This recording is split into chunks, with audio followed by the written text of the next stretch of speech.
This is the 2.5 Conversations Connecting Innovators. My name is Klaus. This podcast is hosted in Baden-Württemberg in Germany.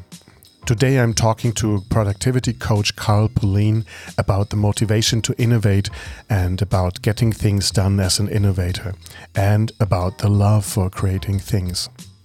With his hundreds of videos on YouTube, his podcasts, his blog articles, his newsletter, Carl is helping lots of people around the world getting their things done, doing the things that are important for them, helping innovators to create things. Let's start the show.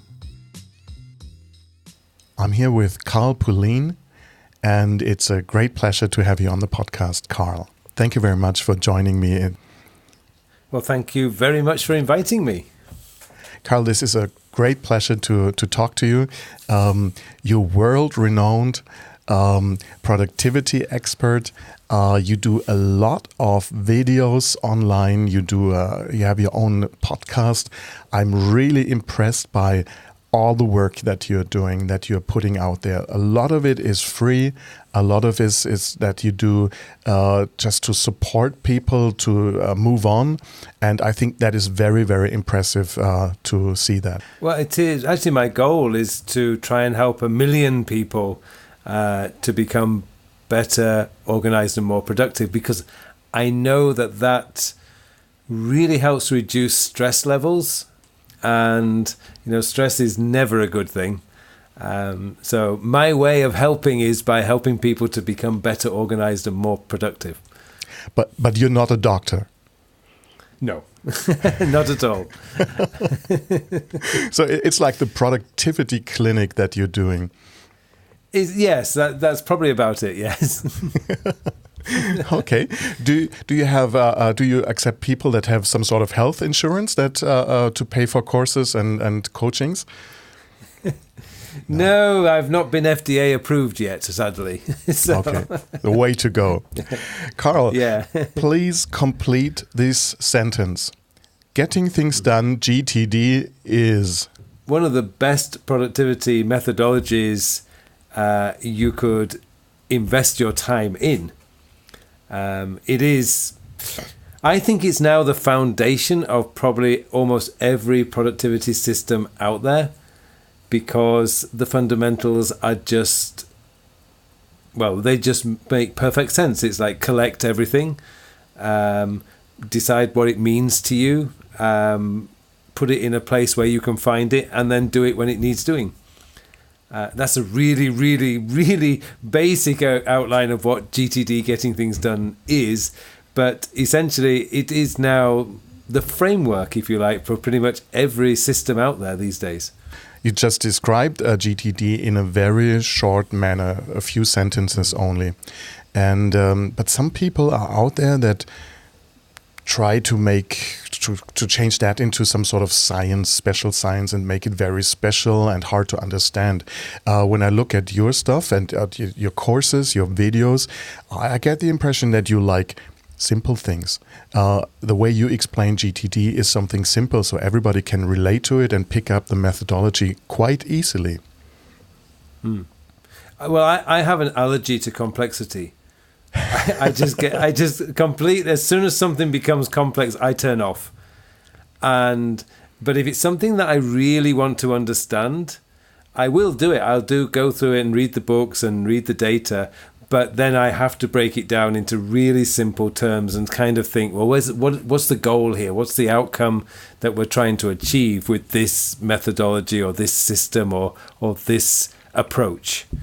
And again, I will always come back to basic principles, because then I can understand it and I can teach it once I understand it properly. Mm-hmm. So you're doing some sort of translation from, say, complex to easy to understand, or make it digestible in the way you present it in different lectures, for example? Well, I think for me, it's about how to make it practical for people to use on a daily basis. I think a lot of, particularly academics, and I don't have anything against academics, but academics are on such a high theoretical level.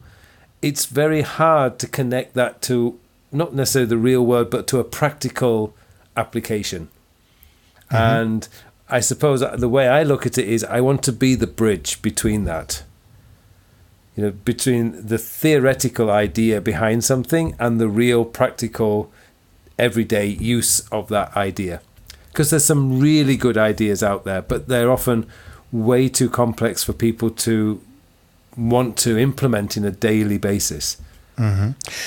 That's interesting, because I think that of my my consulting and coaching work also, but what I find is that some people don't take that seriously.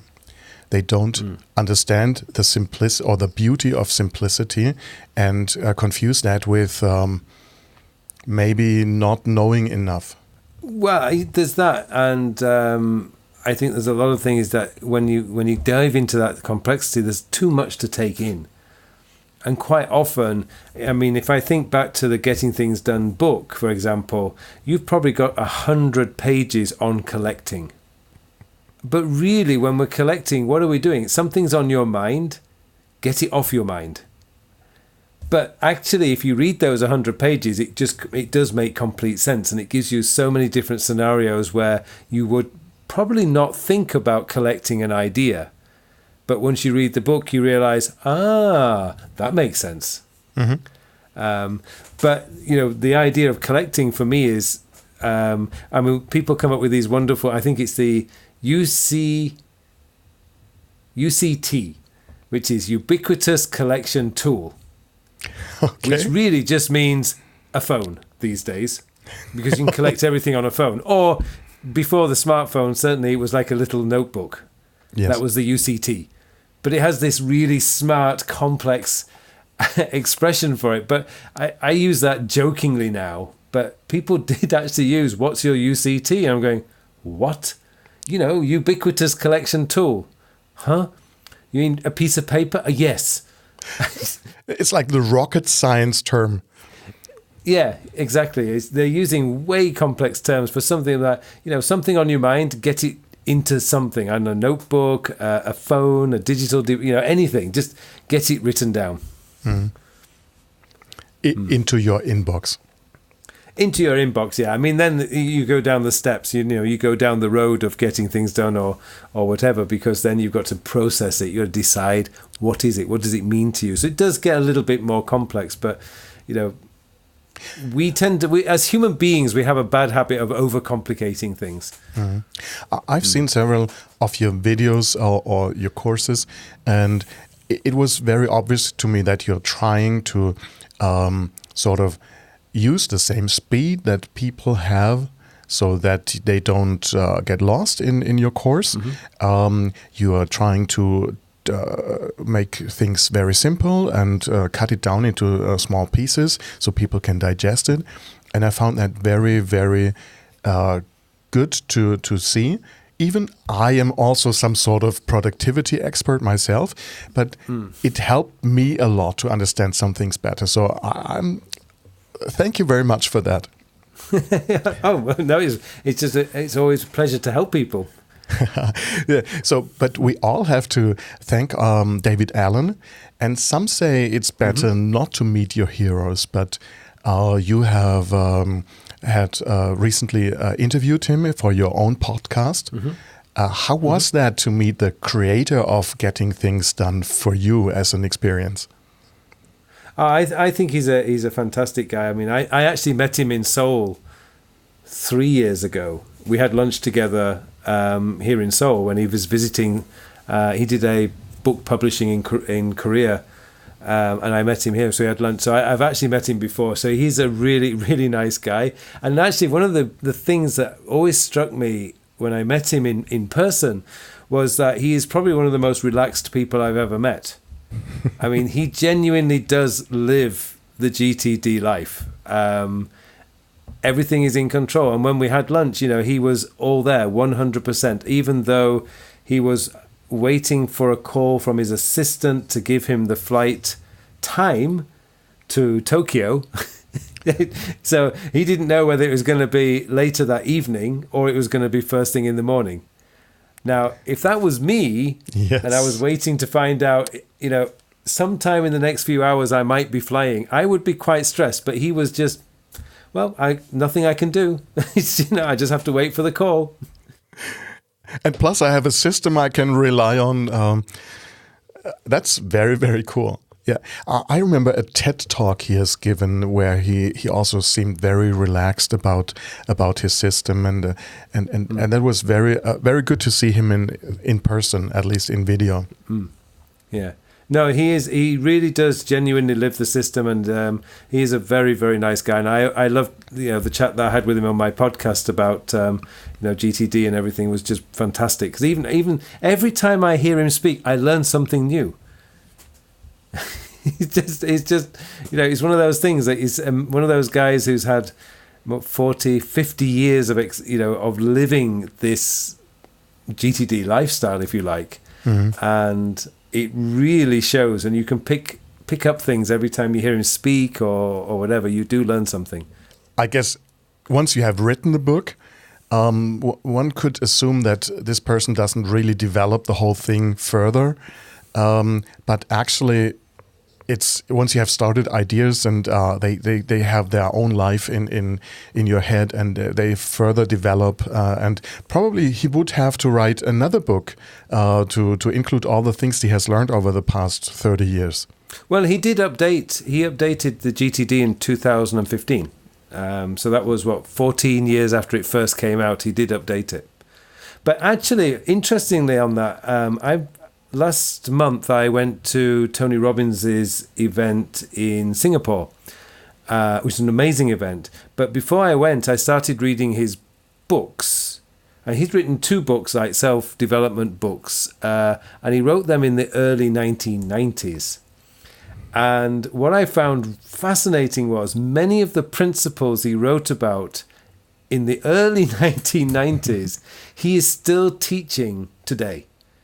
But he's teaching it in a more modern version. So the analogies, the stories that he uses to illustrate the principle have been updated. So in the early 1990s, he was talking about President Reagan, for example, because I think President Reagan it wasn't long after he stopped being president. I think, actually, he did mention George Bush as well, the original George Bush, not George Bush Jr. And so it was kind of interesting that the stories that he wrote then, but these days the principles, the foundations of what he's teaching is still the same today, but with newer stories. So it's like time-proven principles. They are, yes, they are. They still very much apply today. Interestingly enough, you are basing your work on the GTD method, but you also made it even more accessible with your COD or the 2+8 systems that you have developed. Yeah, because when I looked at my own way of using GTD, I realized I was using it really COD, which was just collect, organize, and do. And I think when I first read the GTD book, I was spending 40-50% of my time just organizing my system, and I realized, hang on a minute, that's not what this is meant to be. And so, but that's normal. I think a lot of people do that, but you refine it over time. And what I discovered after a few years is that I wasn't really following exactly the GTD system anymore. It evolved into its own thing, which when I analyzed it, when I kind of stepped back and said, well, what am I actually doing here? I'm collecting, because you cannot avoid that. But I'm organizing, which means that what I've collected has to go to its rightful place. And then the rest of the time, I'm doing. So I'm not following necessarily the 5 GTD steps. I'm just following 3 steps. But that way it's much more accessible for most of the people. I think it is. I think for most people find it's much easier to, because the COD system is just a framework. You choose whatever tools you want to use, you use those tools. It's how you work, because everyone thinks differently. How about if you have lots of stuff that sort of enters your system, then so the collecting part will take a lot of time. Is that still covered with COD? Well, it is, because the whole point with for me, when I I said it's 100 pages on collecting in the GTD book, I could probably write 100 pages on collecting too, because what it really comes down to is how fast can you make it? Because the faster you can make collecting, the less likely you will resist. Okay. Does this come from your experience as a runner, as a sports person? Well, yeah, in a sense, yes. It comes back was when I thought about why is it that I don't do something, it's because it's too difficult or it's going to take too much time. So if I can reduce that barrier to doing something, so a really, really classic example, and everyone can try this. One of the best things you can do when you wake up in the morning is to drink a glass of water. It's scientifically proven to instantly give you an amazing amount of energy, and it just makes you feel brilliantly. But the reason why most people won't do it is because they don't prepare the water the night before. But if you get a glass of water, ideally if you get a flask, so then it stays cold, and you put it at the side of your bed, you've reduced the resistance. So when you wake up, it's there, you drink. But if you don't, you'll probably go put the kettle on and make coffee first. Okay. And you might even forget to drink the glass. Yeah, often you will forget to do it. So the idea is that you reduce the resistance. So you put the glass of water next to your bed. So when you wake up, bang. So that's a very simple example for reducing the resistance. And you can use that. You should use that for any bigger task that you have if you actually want to get it done. Yeah, so when it comes to the COD system, it's about really making sure that collecting is easy, even if it just means have a pad and a pen if you're right-handed, on the right-hand side of your desk, if you're left-handed, on the left-hand side of your desk. Because even that, if you think, oh, I'll remember it, and you won't. You won't. You will forget it. So if you can just pick up with your writing hand and just quickly write it down, that's one way. Another one is learn the keyboard shortcuts on your computer. If you're based, sat at a desk most of the day, like I know for me to collect something into Todoist, which is the to-do list I use, it's just Shift Command A. And I just do that without thinking. I started using my iPhone and Siri to dictate these things, and it works quite well also. Yeah, Siri is a great one for it as well, and I use an app on there as well for the same thing, just so fast. But once you reduce the resistance, you will collect. Great learning. It surely helped you to be more productive, your own system and GTD. The last time I checked, you created 645 videos on YouTube, 100 podcast episodes, also a bunch of courses and books. Where do you get your energy and your motivation from to do all that giant work? Well, for me, the biggest one is I love creating. That's just, my brain never switches off. It's always thinking of new ideas. So I love the creation part. But a lot of it is, I don't know, it's something about helping people. And I remember years ago, people say, I think it was a TED talk I watched was, I think it's The Secrets of Success by Richard St. John or something. I can't remember his name, but it's a TED talk that was done years ago. And he said that don't do it for money, do it to serve, or something like that. And I was, 10, 15 years ago, I go, pooh, ha, ha, ha, that's rubbish. But actually, you do, when you start doing it to help other people, you genuinely feel like so much better. If you're just doing it for the money, it's empty. It's not a good feeling. But when you're doing it because you genuinely want to help people, it's that feeling of fulfillment that you get that really drives you to keep going. And I think for me, that's one of the things. I mean, I can't imagine not doing my YouTube videos. I mean, that's free content that I'm doing. I just love doing them every week. And a couple of weeks ago, I was in hospital having just minor surgery, a hernia operation, just a minor surgery. And I'm laying in the hospital bed, having just come out of the operating room thinking, when am I going to be able to do my videos? And I was thinking, really I should be taking a break here. I don't think people will be upset if I miss this week. But I was really uncomfortable missing the idea of missing doing a video. So did you help yourself with, say, your iPhone and did a quick recording anyway? No, I did manage. I came out of the hospital on the Thursday, and on the Friday I recorded the video. So I felt very comfortable once it was done. Okay, so it's not wrong to say you are very, very driven? No, I would say it's there. When I work with companies, I always say or ask for their vision that they are following, and because actually it's the same wording. If you do it for the money, it doesn't work. But if you do it for some, let's say, greater thing or greater goal, lots of things happen extra. People are more motivated, for example, or more willing to listen or whatever. So that has to be something very, very genuine. And the vision that you have that you combine with your motivation is you want to help 1 million people. I don't know how I'm going to measure that, by the way. It's because technically on my YouTube channel, when I was looking, it's like I think there's been over 2 million views. But the problem there is how many people, how many individual people is that? That's just views. The podcast is at well over 100,000 downloads. But again, that could be one person, multiple downloads. So I don't know how I'm going to measure it. But, the vision is to be able to help 1 million, if not 10 million, 100 million people over the next 5, 10, 20 years.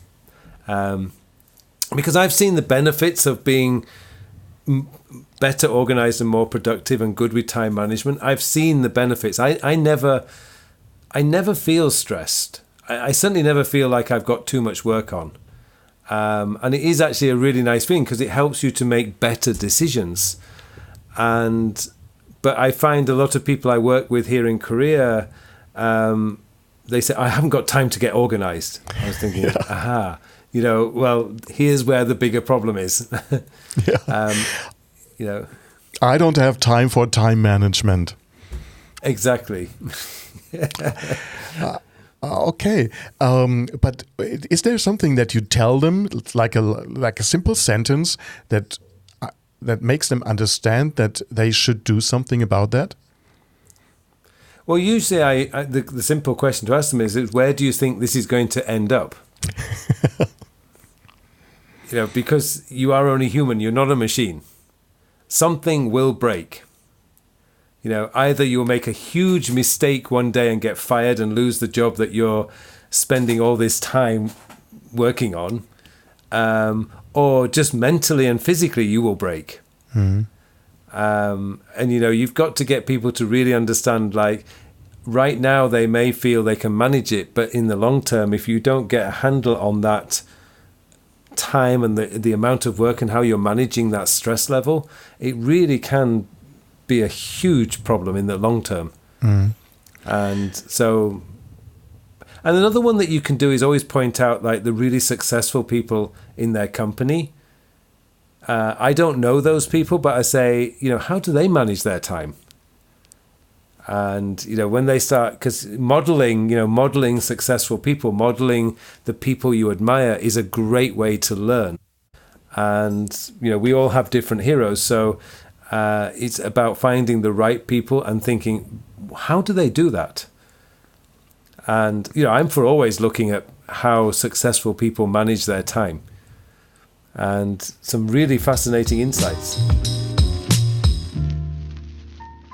I have read somewhere that for you, productivity and time management is something that is actually comes down to life management, not just to get things done, but to get things accomplished in life over a longer period of time, to get the stuff done that are important for you, for your life, for the life of the people around you. It is. I mean, to me, that's what it really boils down to is, I was about to say spend less time at work and more time at home, but that doesn't necessarily solve the problem. It's about really managing your time so that you can spend more time doing the things that you want to do with the people that you want to do it with. That's, to me, what time management and productivity is all about. And what I really like is that you combine that with, let's say, the call to action to do like a year planning at the end of a year. Like right now, it's October, and you are asking people to pick up or to start to collect ideas for the next year, to get into the thinking process and into a planning process for the next year. And I think that's a very clever and good combination, because it's not about doing things, it's about getting the framework or the priorities for the things to do in the next year. It's about bubbling up the ideas, doing it now in October, because one of the main reasons why New Year's resolutions don't work, there's multiple reasons why they don't work, but one of the biggest reasons is people get to like the Christmas period and like the 26th, the 27th, the 28th of December go, New Year, what am I going to do? And then they rush and they just think, I'll quit smoking, I'll cut down drinking, I'll lose weight. And all the same ones, and they fail. And then what happens is they get into this cycle and say, I'm no good at resolutions or goals, I keep failing. But actually, it's not that they're no good at doing goals, it's just they're approaching it in the wrong way. If you start in October just brainstorming ideas, just thinking about what would you like to change about yourself, what would you like to change about the way you work, your lifestyle, just thinking about how the things that you would like to change. By the time we get to December, you've probably got 5 to 10 things that you think, you know what, I could do something and change that and make things better. And so it's always good to start. And October's a great time. You're going into the last quarter. We're all winding down the year. And it's time to get excited about the next year. What about if it's not just about yourself, but about, say, your team, you're part of the company, your company, if you're like a startup or working for a small company. Is there some process that you could recommend in one of your courses, for example, that helps the team to come to prepare the next year? Well, for team-based productivity, it really comes down to the communication from the top. Whenever I've helped companies in general with their productivity, I can guarantee that one of the biggest problems is going to be how the objective or outcome that they're trying to achieve is communicated. Here in Korea, whenever they do that in English, they have this bad habit of using very big words and long sentences. And there's just no emotional meaning in it. It looks good. It looks great. I mean, there's a lot of complex words in there. But when I'm thinking about it, I thought, that's not going to motivate anybody. So the way that project goals or outcomes are communicated, or goals for the next year, or the things that you want to achieve next year within a team, how you communicate those is really, really important. It needs to be in clear, simple, actionable terms, and so that people can measure. So I've had one company where just the sales team had 32 KPIs, key performance indicators. And I was just going, how can that be key performance indicators when there's 32 of them? I mean, which one do I focus on? It's impossible. Pick one and measure it and stick with it, and they will have a lot more success. I sometimes hear innovators talking about something like, there's so many possibilities, so many opportunities, so many ideas, and there's just so little time. Do you have any idea of how to select from a large number of ideas and opportunities if you're just full of ideas as a startup person, as a creator, as an innovator? Well, yeah, that's an interesting one. I heard an analogy on this one recently. I wish it was mine, but it isn't. But there's a guy who actually was a teacher at the event I was in Singapore called Joseph McClendon III. And he was talking about the same thing. And he said, look, if you think about it as a horse race, and, you've got like these 10 horses. When the gates open, 10 horses run out, and you have no idea which horse is going to win. So what do? You just pick one. Just pick one and run with it. Because how do you know which is going to be the successful one? At some point in the race and at some point in the process of developing that one idea, you will realize it's not going to work, and you can jump off onto a different horse, or you can jump off onto a different idea. I've had loads of ideas for courses, and often a lot of them I will just start think this is a really good idea, and I start planning it out, and I could spend a week planning it out in my spreadsheet and organizing how I'm going to do the lessons, and at the end of the week I'm going, you know what, this isn't going to work. I don't feel it, and I'll just scrap it. And somebody said, well, you've just wasted a week, and I thought, no, what I've done is I've learned that that's not going to work. It's the way that I'm looking at it. It's taken me a week to figure out, but it's not going to work. But I don't throw away the actual planning sheets. I just, I archive them. I might come back to that in a year or two's time. But you've just got to pick something and run with it. I think a lot of people don't achieve their potential because they get paralyzed by all these ideas. And this comes back to GTD or COD. Collect the ideas, store them in a place, but pick one and run with it. And, you'll soon figure out whether it's going to be a success or not a success. If you think about when Microsoft started and Bill Gates and his team, I think it was Paul Allen, sitting in the dormitory, coding all night, trying to get DOS created. At that time, they did not know it was going to be successful. True. Nobody knew. It did become successful, and we look at it from the perspective of 2019. But if you were back in 1985 or whenever they were writing that code, they had no idea if this was going to be a success or not. But they just went with the idea, and it turned out to be a huge success. And I'm pretty sure it's the same with Steve Jobs and Steve Wozniak and all the other people, like the Google boys, when they started Google, they did not know at that time whether it was going to be successful or not, but they just ran with the idea, and it developed, and it became what is today Google. I bet you where Google is today, the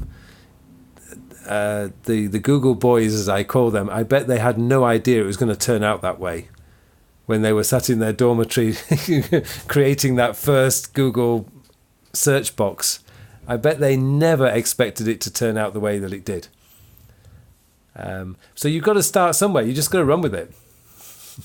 Okay. And it was probably just one of these things, of their ideas that they worked on, that they developed, and that they felt good about. Yeah, it could have been they may have worked on 20, 30, 40, 50 ideas before they eventually got to the Google we have today. So gut feeling is important too? Yeah.